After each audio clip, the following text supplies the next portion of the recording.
Retour sur NC News pour ce débat de droit avec nos 3 maîtres de conférence en droit public de l'université Caroline Gravela, Léa Havard et Charles Froger.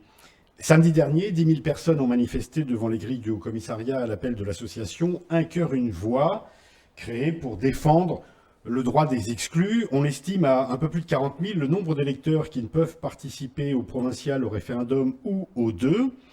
Un cahier de revendications a été déposé à l'occasion de cette manifestation à l'intention du ministre de l'Outre-mer, Sébastien Lecornu. Et parmi ces revendications, il y a l'ouverture de la citoyenneté calédonienne.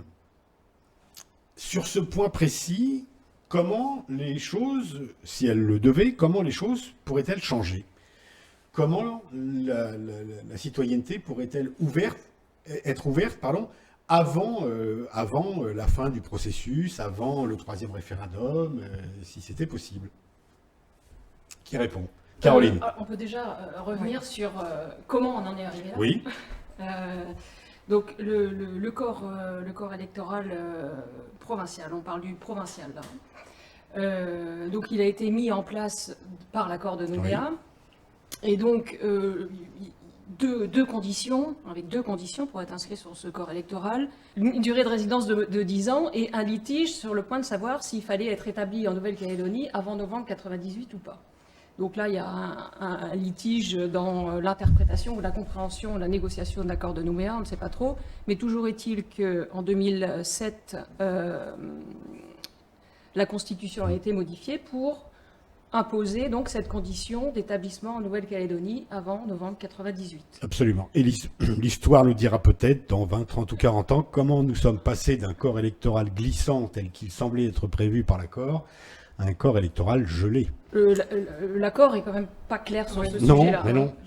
Vraiment, c'est d'où le litige. Alors, je ne sais pas, on n'y était pas dans la négociation, effectivement, on le saura peut-être un jour.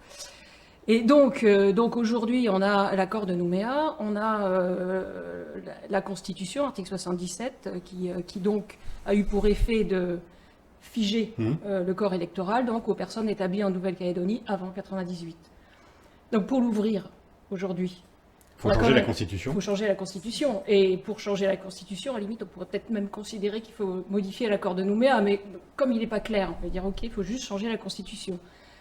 Mais encore faut-il qu'il y ait un accord politique. On ne peut pas imaginer modifier l'article 77 de la Constitution sans un accord politique. Donc il est difficile de concevoir une modification de l'article 77 dans le cadre de l'accord de Nouméa. Cette affaire du corps électoral, c'est unique dans l'histoire de la Ve République. C'est vraiment spécifique à la Nouvelle-Calédonie. Oui, c'est vraiment une spécificité. Nulle part et à aucun autre moment, il n'y a eu cette restriction. Restriction, non. Et puis le souci du corps électoral gelé, mais on va revenir à notre affaire d'exclus, c'est que d'année en année, le nombre des exclus augmente. Oui, et puis l'accord de Nouméa n'était pas initialement prévu pour durer si longtemps. On va y revenir tout à l'heure. Donc effectivement, plus les années passent, et plus il y a des exclus. Alors, sur cette question du corps électoral, du gel du corps électoral, qu'est-ce qu'en disent le Conseil d'État, le Conseil constitutionnel, la Cour européenne de justice? Parce que tous ces grands organismes ont été consultés, ils disent quoi? Ils ont été saisis même. Oui, ils ont été saisis. Alors en réalité, c'est vrai que ce gel du corps électoral, comme vous l'avez dit, exclut un certain nombre de nationaux français en fait, du droit d'exercer leur droit de suffrage.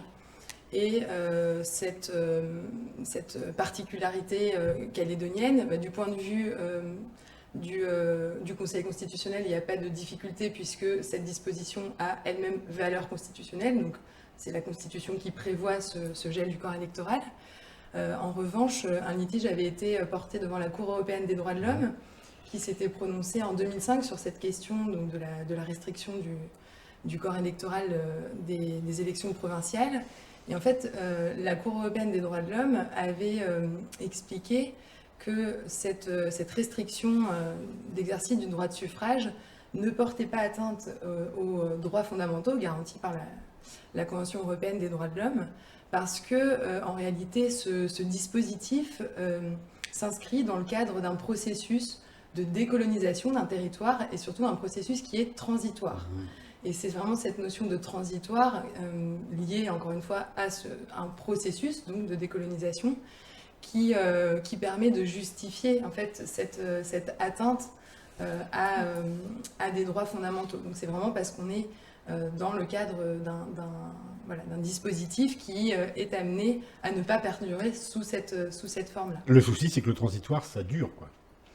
Alors le transitoire, il n'y a pas de Il limite, n'y a pas de délai. il n'y a pas de date, c'est-à-dire qu'effectivement, on ne sait pas si 20 ans ou 30 ans, est-ce que si on passe à 40 ans, c'est toujours du transitoire ou pas.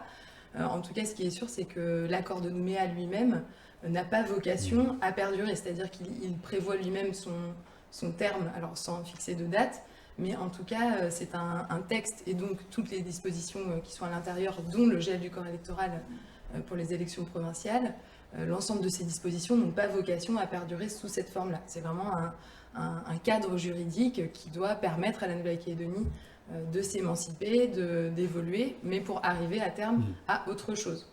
Alors vous me tendez la perche, vous et Caroline. Vendredi dernier, invité de Transparence sur Radio Rythme Bleu, Harold Martin, signataire de l'accord de Nouméa, a longuement expliqué que l'accord, signé en 1998 pour 20 ans, était fini. L'accord de Nouméa, a-t-il dit, il est fini, il est terminé, c'est inscrit dans la Constitution. Et une fois que c'est terminé, on nous rallonge l'accord de Nouméa avec soi-disant deux référendums qui n'ont pas été organisés. Je voudrais être parfaitement clair, ces deux référendums-là, c'était les options avant, pour sortir avant. C'est un non-sens, on a transformé l'accord de Nouméa.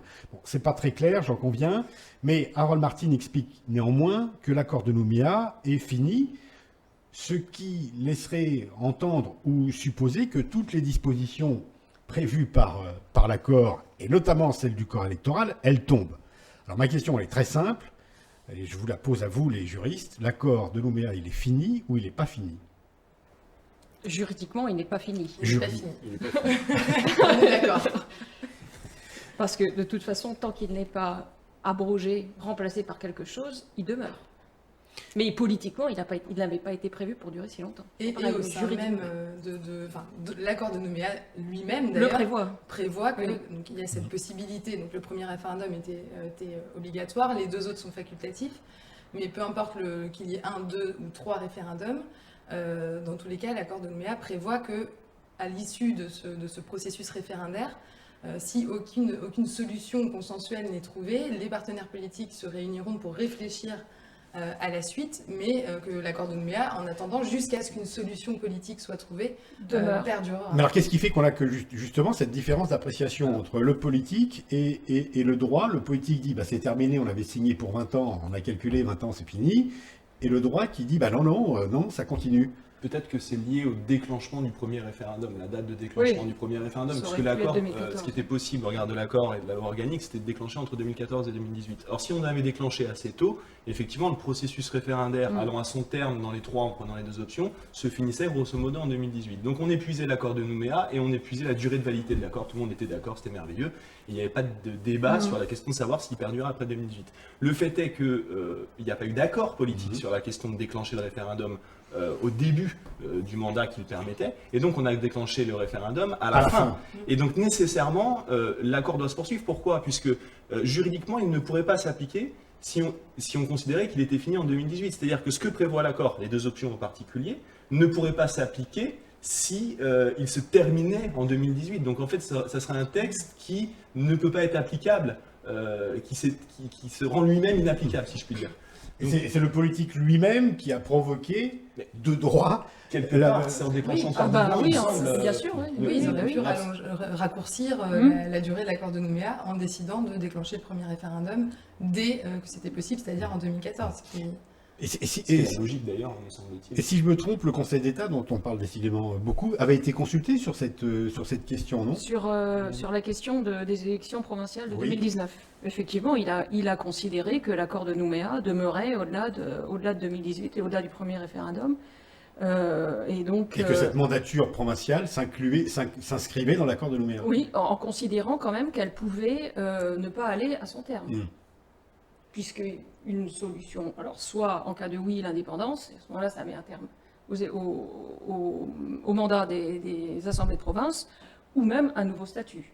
Ça, il le dit clairement dans son avis. Qu'est-ce qui se passe si à l'issue du troisième... Pardon, vous vouliez peut-être ajouter préciser quelque une chose. chose, qui est que le Conseil d'État a bien dit que l'ensemble des règles étaient applicables, L'ensemble. y compris les dispositions relatives au corps électoral qui s'appliquaient à la mandature de c'est l'ensemble. 2019. Et si on fait de la projection, on peut même considérer que, admettons que le troisième référendum C'était ma question. donne lieu à un troisième nom, et comme le dit l'accord de Nouméa, il faut se remettre autour de la table pour trouver une solution politique. Et bien l'accord de Nouméa, il peut perdurer pendant 1, 2, 3 ans, et on pourrait avoir, je projette un peu, mais des élections provinciales en 2024. Oui, parce que c'est ça. Dans la mesure où l'ensemble de ce dispositif, de toute façon, la nature a horreur du vide, on ne va pas tomber dans un vide juridique, pas tomber dans le néant.